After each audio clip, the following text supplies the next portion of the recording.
So tell me about like when you transition, to be an entrepreneur yourself, what were you doing before? What was the light that you saw? Yeah, so I kind of came out of college. I mean, if you go way back when, and I came out as a geek. I mean, I was a major nerd. I was a programmer. I was writing code on for General Electric at the time on anti-submarine warfare. So I had like a security clearance, and I was just like really geeking out on. And I wanted my whole dream back then was to be like the world's greatest programmer. And I was just like, I used to watch all those spy movies and stuff like that. And then I saw the vendors kind of coming in and talking to me, and they all had these great personalities. And here I was locked in like a dungeon writing code. And I just said, I got to get out and hang out with them. So they hired me as a pre-sales architect. And then I kind of worked my way up that chain and went into the whole senior engineering leadership world of things. And then I just one sales leader came up to me one day and it was hysterical. He's like, oh, you got too much of a personality. You need to go into sales. And I was just like, okay.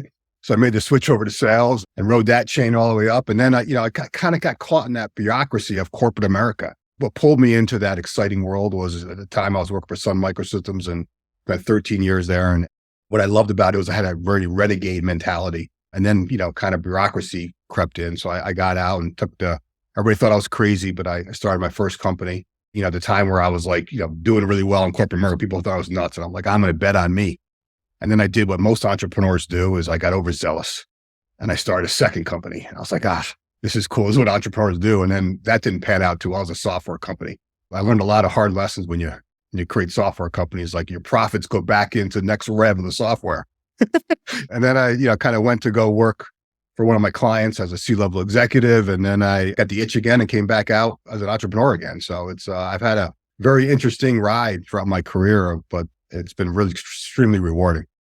Very cool. So what do you say to the guys or, guys and gals that get that itch? Like, how do you coach them through it of like, yeah, this is a good idea. What's next? Cause I think a lot of people do kind of get that itch. And like for me, right, it's something you got to scratch right away. But, for some people it's really scary. So how do you kind of coach people through that?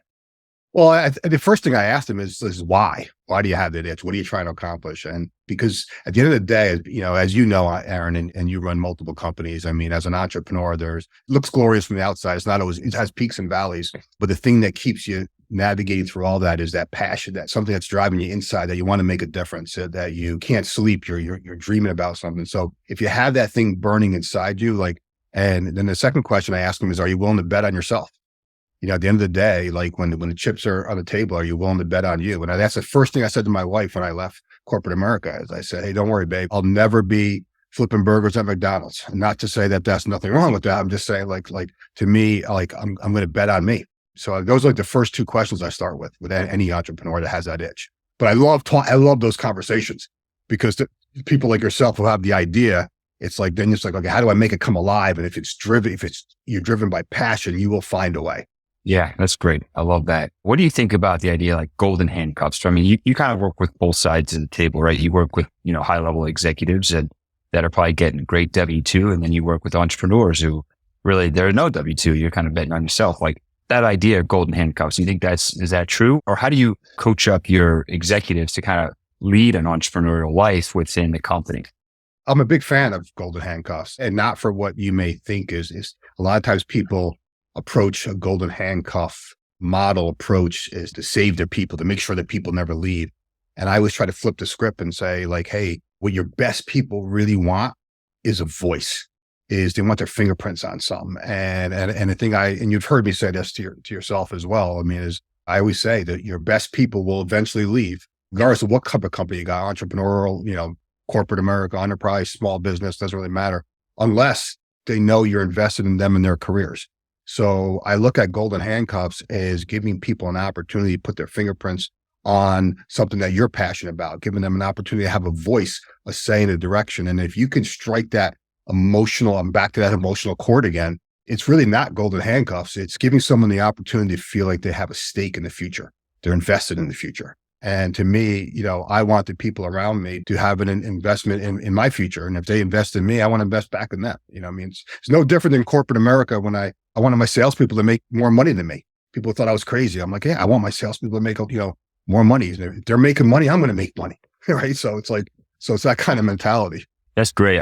I've always liked the idea of the employee, like employer relationship where it's like, oh, I work for him. I work for her. It's like, I want to have like employees that is like, hey, yeah, like they're my partner. Like I don't mind if they refer to me as their partner because at the end of the day, it's kind of like, yeah, maybe it's my business and I own it, but like, I want you to have your fingerprints on. I want you to help grow it. And then if you are a valuable source, like, yeah, I want to make sure you're compensated generously. I want us to all to eat. And I think that's an awesome thing to preach. Very cool.